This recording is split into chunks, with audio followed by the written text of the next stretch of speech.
Welcome to Democracy Now!, democracynow.org, the War and Peace Report. I'm Amy Goodman. As the G7 summit gets underway in Hiroshima, Japan, world leaders agreed to new sanctions against Russia over the invasion of Ukraine.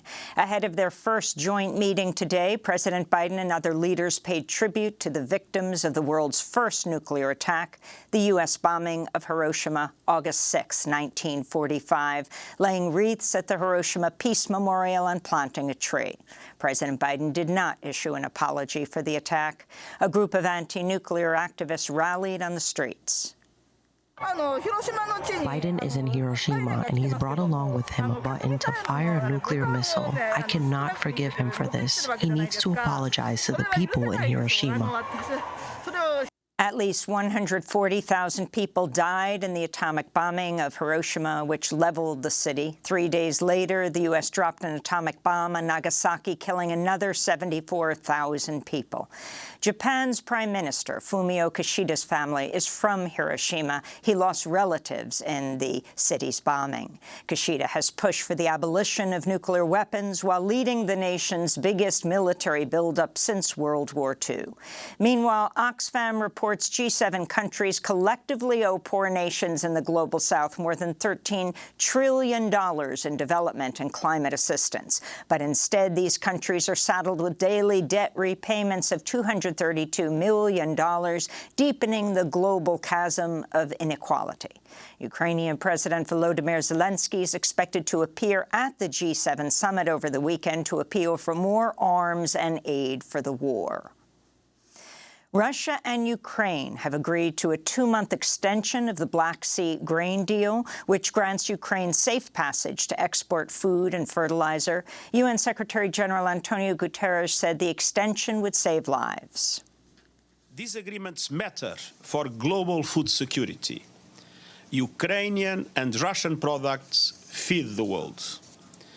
Under the Black Sea Initiative, more than 10 million tons of food have been exported.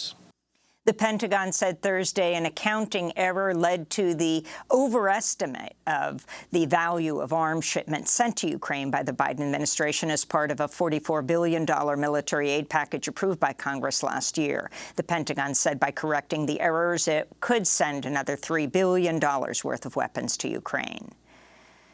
The U.S. military has dropped its claim that a man killed by a U.S. drone strike in northwest Syria May 3rd was a senior al-Qaeda leader. In interviews with the Washington Post, family members denied 56-year-old Lotfi Hassan Misto had any ties to al-Qaeda, said he was a former bricklayer and father of 10 who was tending his sheep when a U.S. missile killed him. So far, U.S. Central Command has refused to say who its target was. Meanwhile, Syrian President Bashar al-Assad is in Saudi Arabia to attend his first Arab League summit since Syria was suspended from the group 12 years ago, as Syria descended into a devastating civil war following Assad's violent crackdown on protesters. Earlier this month, the Arab League agreed to readmit Syria as part of an effort to reintegrate the war-torn nation in the region. Volodymyr Zelensky is also in Jeddah, where he's addressing the summit and will meet with Crown Prince Mohammed bin Salman and others. Tens of thousands of Israeli nationalists, escorted by heavily armed soldiers, marched through occupied East Jerusalem Thursday, marking Flag Day, which celebrates Israel's seizure of Jerusalem and the West Bank in the 1967 Middle East War. Many of the marchers chanted death to Arabs and directed racist slurs at Palestinians. Palestinian residents of the old city's Muslim quarter were beaten by Israeli ultra-nationalists. Far-right National Security Minister Itamar Ben-Gvir was among senior politicians who joined the march. Ben-Gvir was previously convicted of racist incitement against Arabs and supporting a terrorist group. AFP's Jerusalem correspondent Rosie Scamell published video of Israelis throwing sticks, stones, and bottles at journalists at the Damascus gate, writing, quote, "They cheer every time they hit us with projectiles." 3 journalists were wounded, at least 2 of them with head injuries. In the Gaza Strip, Israeli soldiers fired live rounds and tear gas toward Palestinians who'd gathered to protest along the heavily fortified barrier separating the besieged territory from Israel. This is Hamas official Ismail Radwan. The March of the Flags will not bring you sovereignty over Jerusalem, which you turned into a military base. Jerusalem will forever remain the single united capital of Palestine. Here in the United States, members of the far-right House Freedom Caucus are calling on Republican House Speaker Kevin McCarthy to suspend negotiations with the White House on raising the limit on the national debt. Caucus members said they're willing to allow the U.S. to default on its debts, something that could happen as soon as June 1st, unless Democrats agree to sweeping cuts in federal spending on housing, education, health care, food assistance, and the environment. They're also demanding Democrats agree to speed the approval of oil, gas, and mining permits and rescind most of the climate legislation signed by President Biden. In response, a growing number of Democrats are calling on Biden to invoke his authority under the Constitution to avert a debt default, a legal strategy that's never been tested. This is Vermont Independent Senator Bernie Sanders.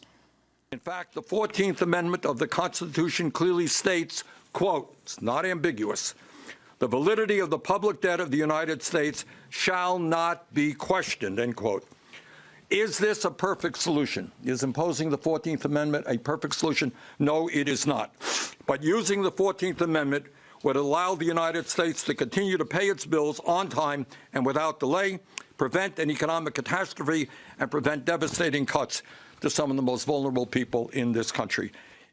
California Democratic Senator Dianne Feinstein suffered far more serious complications from her recent illness than her staff previously acknowledged. That's according to the New York Times, which reports Feinstein's recent bout with shingles triggered a previously unreported case of encephalitis, or swelling of the brain, which can leave patients with lasting memory or language problems and other cognitive effects. She's also reportedly suffering from vision and balance impairments and facial paralysis from Ramsay-Hunt syndrome.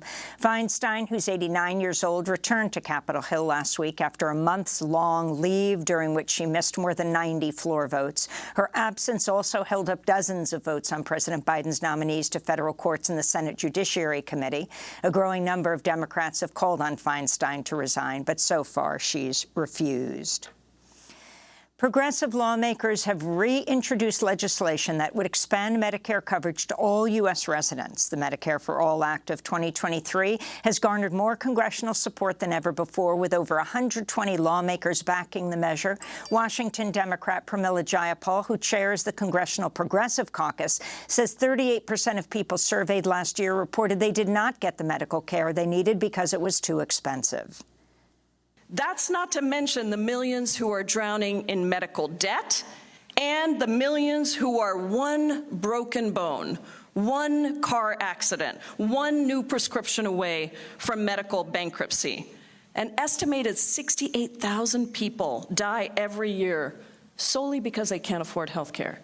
That is criminal.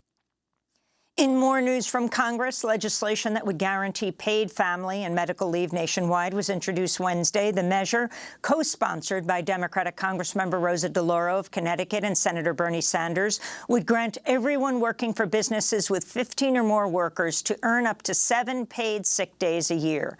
Some 34 million U.S. workers still don't have paid sick time. In immigration news, an 8-year-old migrant girl from Panama has died in the custody of U.S. Border Patrol.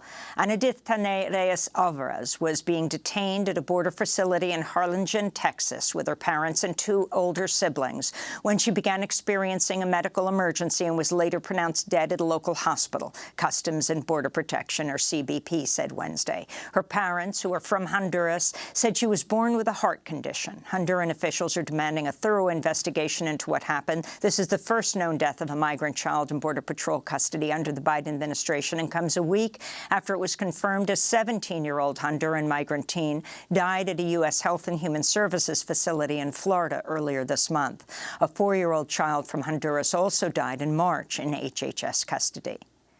In related news, the U.S. Supreme Court has dismissed an attempt by Republican-led states to revive the Trump-era Title 42 pandemic policy, which was lifted last Thursday by the Biden administration.